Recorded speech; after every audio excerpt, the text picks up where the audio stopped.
everyone. Welcome to another episode of The Radium Girls. Today we'll be covering 2 mysterious encounters with the black-eyed children. Before we begin, don't forget to give us a thumbs up, hit that subscribe button, and leave a comment down below. If you'd like to send us a question that we could answer at the end of any of our episodes, send us an email at theradiumgirlspodcast@gmail.com, and maybe we'll select your question on our next episode. The black-eyed children, also known as the black-eyed kids, are mysterious beings that look to be of kids between the ages of 6 and 16 years old. They only appear at night and to unsuspecting adults, alone in parking lots or in their homes. The kids come in groups of 2 or more and often ask for favors. The favor could be to make a phone call, to get a ride home, to come in and get something to eat, or to use the bathroom. Not in my house. Nope. I don't care if you're a kid. No. The few people who have had interactions with the black-eyed kids express feeling unexplainable fear when the children are near. No one really knows where they come from. They could be extraterrestrial, UFOs, vampires, and of course, demons are a number of assumptions around the kids. So don't answer your door to these little demon children. Yeah, if you see, unless it's Halloween, then you really don't know. Good luck.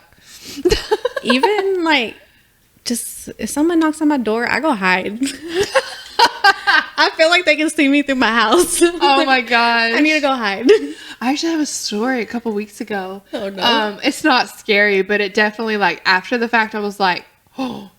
But I was having some people over and we were just hanging out in the kitchen, and there were a couple people still, they hadn't arrived yet. So we're sitting in the kitchen and I hear a knock on the door and I'm like, come in, just not thinking about it because I know these people, just come on in. Yeah. Well, I hear another knock and I'm like, well, maybe I locked it, maybe, I don't know. Maybe I just forgot to unlock it or something. Who knows? So I go to the door and there's these 2 kids standing there, and I was like the look of shock on my face. I'm sure these kids were like, oh, are we in trouble? Because I was like, hi. That's how I reacted. No. They were super nice kids, and they were selling that chocolate, those dollar chocolate bars or whatever for the school or whatever. And so they were just selling that chocolate, but after the fact, I was like, it shocked me, especially knowing this episode was coming up. I'm like, I just answered the door to these 2 children, invited them in, not knowing, even though they didn't come in. At least they were respectable kids and not open the door. But I was like, and they asked you a favor. That's true. Very true. They're gonna come back for you. Not tonight, please. Not tonight. Oh, that would be something if we get a knock on the door. I would cry. I'm running. I may have to text my friend that lives down the road and tell her to just come knock on the door. That'd be just to see so Val's evil. reaction. Girl, that'll never come back. Brian Bethel was one of the first people to document having met black-eyed children in real life. He published a transcription of the event on his blog back in 1998. Here is part of his story. It was around 9:30 p.m. on January 16th, 1998, and Brian left his apartment in Abilene, Texas for the Dropbox to pay his internet bill. Abilene's not that far.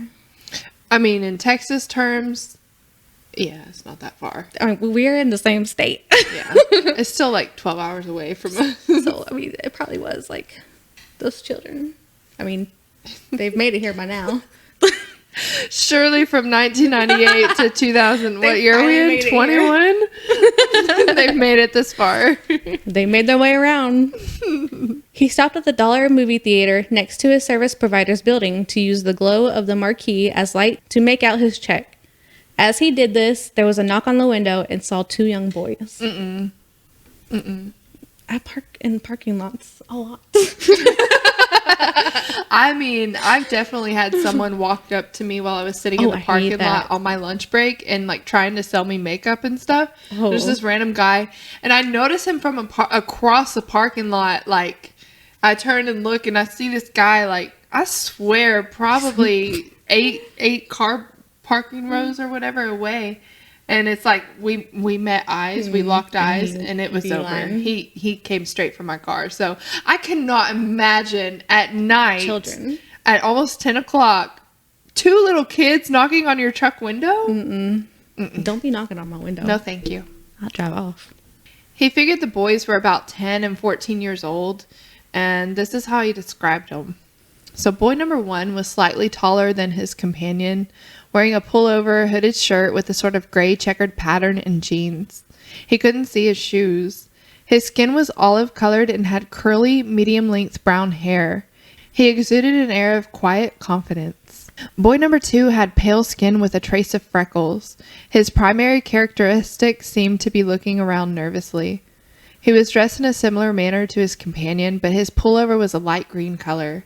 His hair was sort of a pale orange, and they didn't appear to be related, at least not directly. Yeah. Creepy. That's me, like, looking around nervously.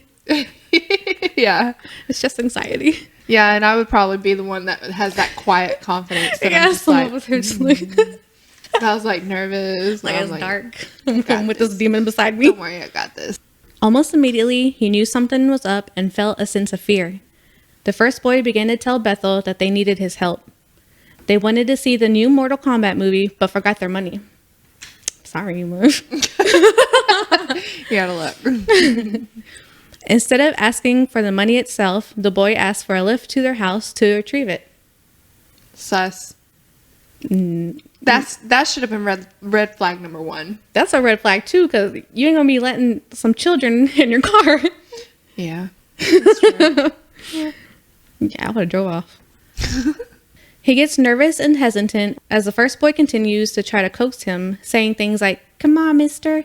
We just want to go to our house. And we're just 2 little boys." No. "And come on, mister, let us in. We can't get into your car until you do, you know. Just let us in and we'll be gone before you know it. We'll just go to our mother's house." Nope. Mm-mm. That's illegal. You don't do that. Nope. No. So Brian found himself unlocking the door without realizing, and as if instructed by the child to do so. After catching his hands, he looks back at the kids with a fresh perspective. That's when he realized that the kids' eyes were solid black. No sclera, no iris, no pupil. Just black.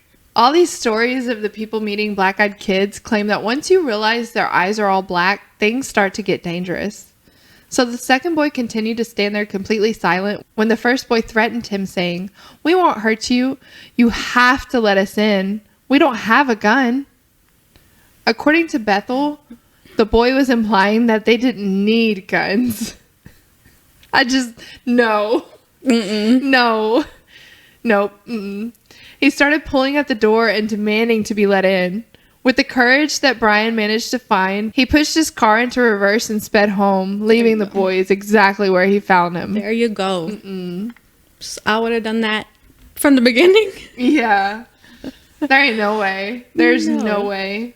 Especially as soon as like I could get past them knocking on the window, asking for a ride. But the fact that you brought up you don't have a gun. Right, yeah. We don't need a gun. Okay. Yeah, I'm out of here. Yeah. What are you implying? They don't need to see Mortal Kombat.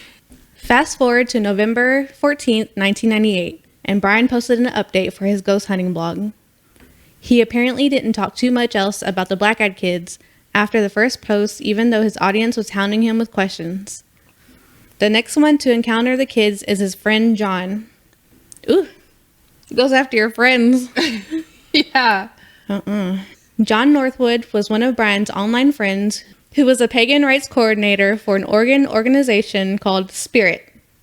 Brian claims that he never told his friend about this encounter. Yet, this is an interaction they had towards the end of the same year. It takes place over chat. It starts with John asking the chat if they really believe in ghosts or kids with funny eyes, and then launches into his own antidote with a group of black-eyed kids. No one really knows what these kids are. The people who claim to see them swear they're legit. Others aren't so convinced. There is a book titled Your Haunted Lives, The Black-Eyed Kids, which has a theory about the black-eyed children. According to this legend, the kids may be something called Otcon, spoken of in ancient Iroquois Indian legends. Do apologize if I mispronounced that. The Iroquois and Native Americans believed in a dark power called the Otcon that could take over children and an evil one who would mate with human females to produce black-eyed, chalky-skinned children. These children were killed by the tribe soon after birth and burned to stop them from resurrecting. Children wandering alone in the woods could also be taken over by Otcon and would re-emerge with black eyes and pale skin, acting nervously while repeating themselves over and over. Their goal was to destroy the tribe and infect all of the people with Otcon. So we do have another story. So, it's a cold, snowy winter night in a Vermont town in the middle of nowhere. An elderly couple were settling in for the evening when they heard the sound of 3 loud knocks on their front door. 3. Spooky. The demons. Spooky. They opened the door to find 2 children, a girl and a boy. Parents will be here soon. May we come in? The children stood facing down, avoiding eye contact in the doorway. The elderly couple were hesitant, but they couldn't see 2 defenseless children left out alone in the cold, so they let them in. The children sat on the couch while the wife went to make them both a hot cup of cocoa. These elderly people are too nice. Don't be letting strangers in. I don't care how old they are. The husband started to ask the children questions. Something didn't feel right, but he couldn't put his finger on it. So his questions would go unanswered, and there was a cold, uncomfortable silence.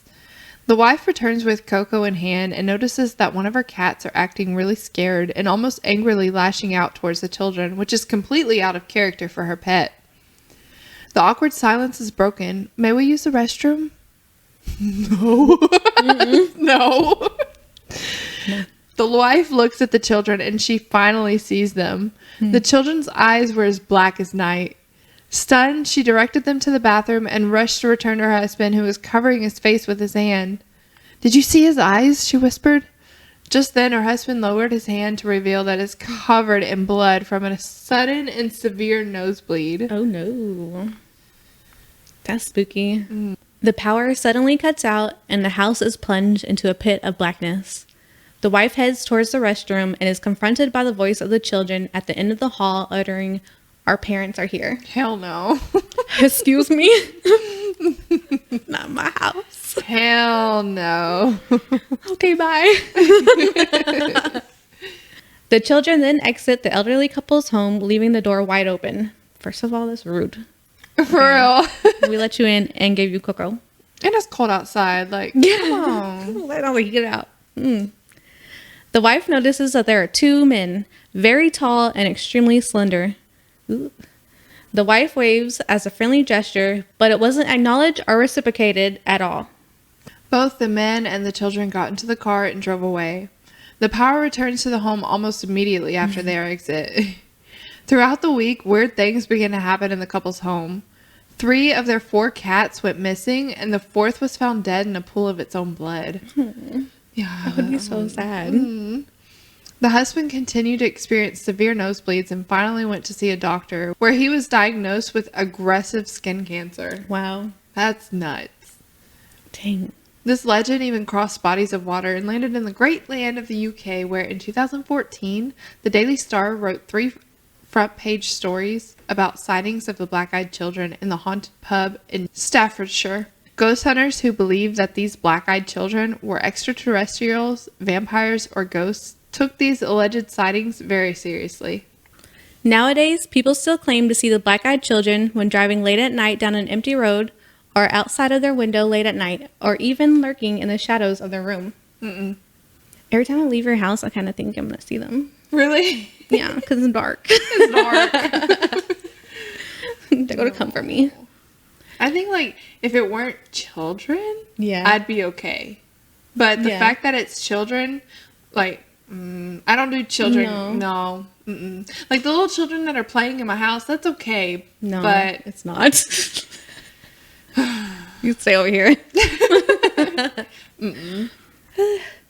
Many people have reported seeing the black-eyed children standing in the corner of their room during their episodes of sleep paralysis, or even waking up in the middle of the night because they sensed someone was watching them, and in the shadows were these children. Creepy. Girl. So, hear me out. Alien hybrids.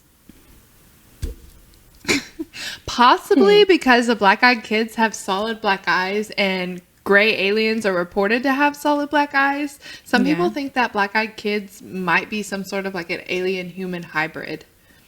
This could also account for like their psychic abilities, difficulty with our speech, and of course their eyes. It doesn't really explain their motive though. What would they gain by causing harm to human lives? So I don't know if I fully believe the alien hybrid thing. I would more so believe the demonic possession rather than aliens. Because, I mean, they're basically just out here to harm. Yeah. But then you do tie in the two men that were wearing the black suits to pick the children up. And that kind of goes hand in hand with the Men in Black, the actual Men in Black. Yeah. Which are alien-esque related.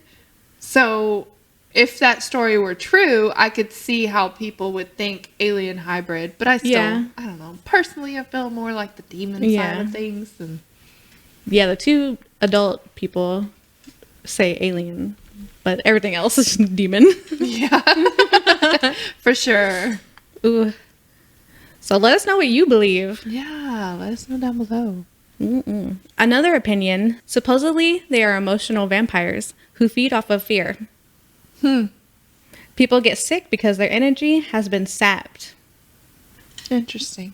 Do you believe that? No. I still think demonic. Yeah, I'm pretty set on the demonic. Yeah. I don't know about the vampire theory because... Yeah. I mean, all you're going to say is like their energy gets sapped. Yeah. That's... I guess if you're looking at the story of the old man and the older couple and his nosebleed, you know, but vampires suck blood. Yeah. Like, not necessarily their energy. I mean, yeah, I guess you would get energy by sucking blood, but... Or maybe they're saying vampires because you have to be invited in. So maybe that's the reason. Yeah, I guess so. I could see that. Mm-hmm. But I don't see any other reasons for vampires. Demons have to be invited in. You have to let them in. Yeah. That's what they kept saying. Let us in. Let us in. Let us in. Yeah. Well, that was the story of the black-eyed children. Yeah, let us know if you've had an experience with black-eyed children. I'd really love to hear that. I want to hear more, yeah. Yes. So, and if you liked this topic and want to hear more stories, we can definitely do some more research and find some more stories out there and bring them back to you guys. But very curious to see if anybody's had an experience with the black-eyed children or even the Men in Black. We'll touch on that on another episode. So save your stories for that. Well, do we have a question today, Sarah? We do. So what was your favorite toy or toys growing up in the 90s? Yeah. For both of us. I'm not just calling her out. Yeah. I played with a lot of Barbies. Same. Of course. I had like this Pikachu backpack. It was bomb. Really? Aww. It was cute. It's just I still have it actually. Do you really? Yeah. That's awesome. And I also had a Raggedy Ann. Ooh. So a little bit of foreshadowing? It might be. We'll see. Stay tuned. And I don't remember what else I played with. What did you play with? Well, definitely Barbies. My favorite thing to play with ever was a Polly Pocket. Oh, I absolutely loved Polly Pocket. I love me some Polly Pockets. I love Barbies too, though. To be honest, like definitely loved them. But the little Polly Pockets, I just like they have the little outfits and stuff. You can change them out. Yes. I didn't have a Raggedy Ann doll per se. My grandma did, and she had Cabbage Patch Kids. So I loved playing with those also. Oh, and Water Babies? I did have a Water Baby. I also had this stuffed animal, and it was a tiger. It was the tiger from Aladdin. His name's I'm drawing a blank on his name. I don't remember. The tiger from Aladdin. I still have him. I slept with that tiger every single night, and every now and then I'll go grab it. And like, okay, I need this comfort of my childhood. So I definitely played with that too as a kid. So, I remember a lot of McDonald's toys. Yeah, like the Flintstone stuff. Yes, that was fun. Yep, some good memories. Bring back the 90s. Except for Raggedy Ann, don't bring her back. Not the real, no. Yeah. No, thanks. All right, guys. Well, we hope you enjoyed today's episode. Thank you for tuning in. Don't forget to hit that thumbs up and give us a subscribe. Leave a comment down below letting us know your experiences. If you've seen Black-Eyed Children before, don't forget to send us your questions. Val, would you like to tell them where they can send our questions to? You can send your questions to theradiumgirlspodcast@gmail.com. Make sure to send those over to us, and maybe we'll select yours for our next episode. All right. Well, as always, stay curious.